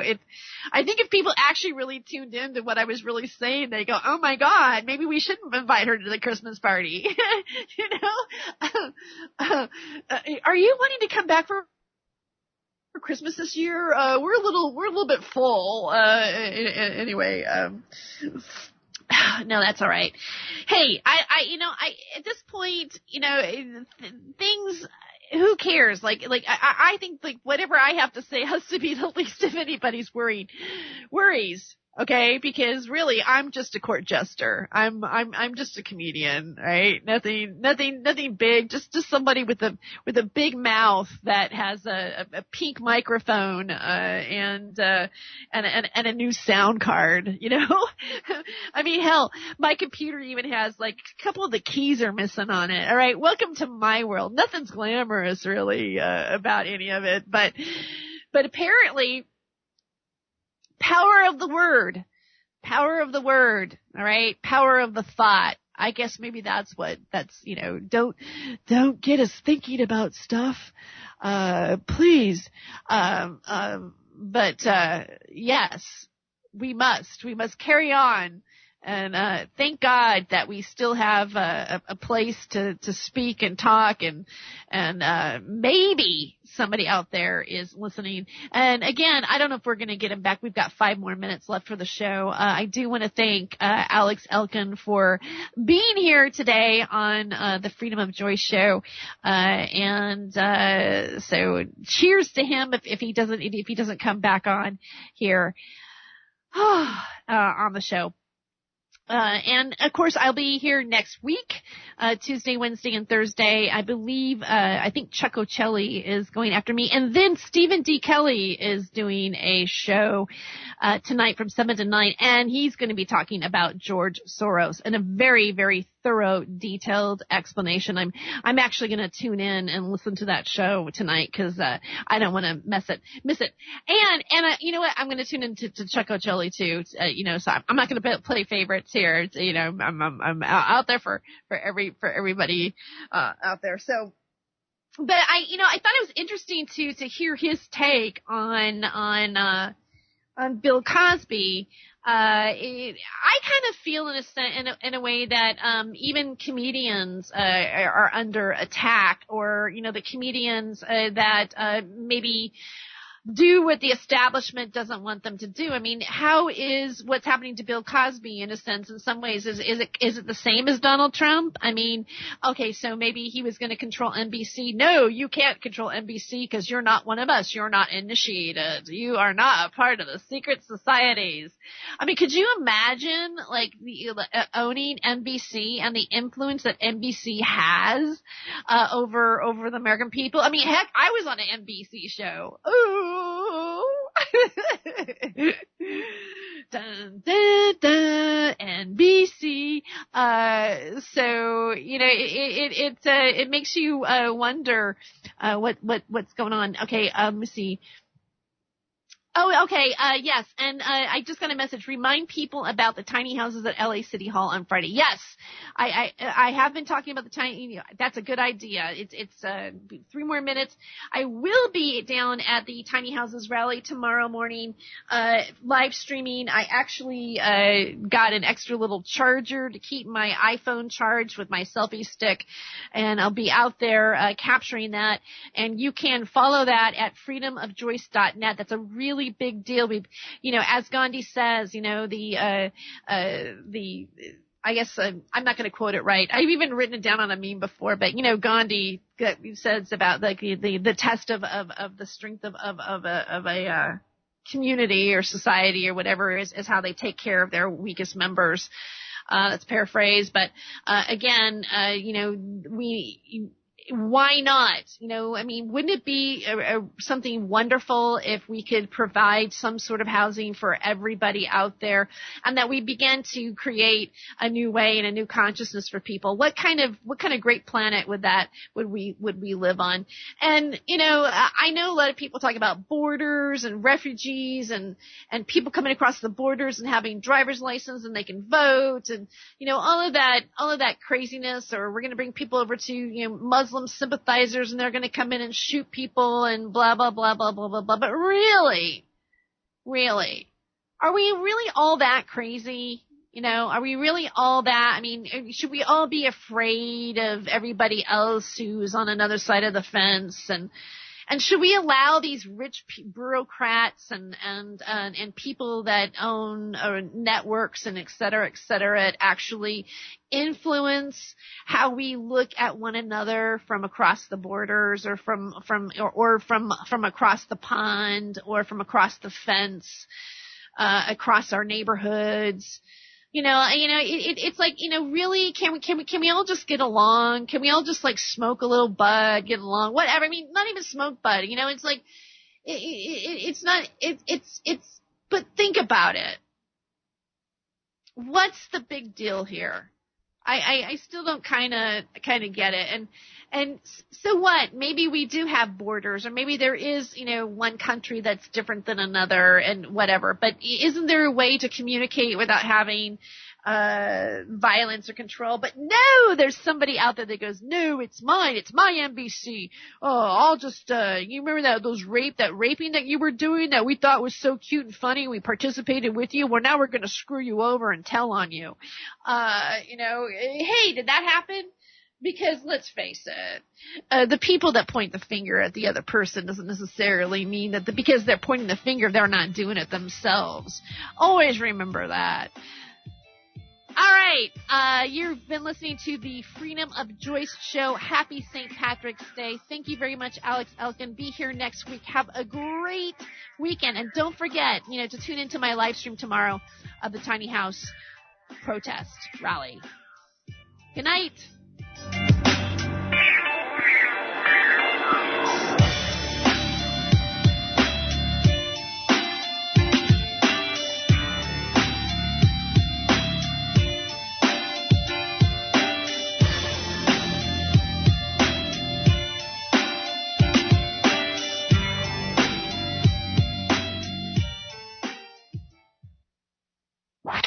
News and information you can trust. This is American Freedom Radio. Freedom, American Freedom Radio. American Freedom Radio. Nutritious food is real body armor. It builds muscle, burns fat, improves digestion, and feeds the entire body the nutrients it needs. Did you know the U.S. government banned the hemp plant from growing in the United States and classified it as a Schedule I drug to hide it behind the marijuana plant? People have been confused about this plant for over 80 years, and many still don't know what hemp is. So now you know hemp is not marijuana, and marijuana is not hemp. They are different varieties of the same species. HempUSA.org wants the world to know these basic facts and to help people understand that hemp protein powder is the best kept health secret you need to know about. Remember, hemp protein powder contains 53% protein, is gluten-free, anti-inflammatory, non-GMO, and is loaded with nutrients. Call 888-910-4367, 888-910-4367, and see what our powder, seeds, and oil can do for you. Only at HempUSA.org. We all know that they're not telling us the truth. So stand up for your rights, demand the real medicine, and your right to use it and grow it. This is Rick Sensen, and you're listening to American Freedom Radio. The last hour of American Freedom Radio you have been listening to is proudly sponsored in part by BigReggaeMix.com, the global healing station. Produced by Mitch Santel and executive produced by none other than Errol Brown, winner of 5 Grammy Awards and the last producer and engineer of Bob Marley. Visit us now at BigReggaeMix.com for the latest show schedule, updates, and blog postings. And don't forget to follow us on Twitter, too. BigReggaeMix.com. Everybody talking about gun control. Gotta get rid of the guns. I like guns. You got a gun, you don't have to work out. I ain't working out. I ain't jogging. You don't need no gun control. You know what you need? We need some bullet control. We need to control the bullets. That's right. I think all bullets should cost $5,000. You know why? Because if a bullet costs $5,000, there'll be no more innocent bystanders. Every time somebody gets shot, you be like, "Damn, he must have did something." They put $50,000 worth of bullets in his head. And people will think before they kill somebody if a bullet costs $5,000. Man, I would blow your head off if I could afford it. I'm going to get me another job. I'm going to start saving some money. And you a dead man. You're listening to AmericanFreedomRadio.com, the network who perseveres in delivering intelligent debate, constructive dialogue with true independence. The freedom to broadcast the truth is not free at all. So what is American Freedom Radio worth to you? The empowering information with fun, honest and pure integrity behind it provides an example to follow. Friendships to flourish with the moral altruism that pulls no punches. The hosts sacrifice and show remarkable discipline in their duty to deliver quality radio in service to the community with strength, wisdom, and loyalty. The founders of AFR wish to thank you personally for sharing your views and insights to make the best radio and alternative media. Now it's time for you to give something back and play a vital role in the future of America. Be as generous with us as we've been with you. Click on the donate banner at AmericanFreedomRadio.com. or volunteer by emailing AmericanFreedomRadio.com. Vaccine, psychotropic drugs, and artillery batteries not included. No rules. No rules. No taboo topics. No taboo topics. No fear of doom. No fear of doom. We are American Freedom Radio. American Freedom Radio.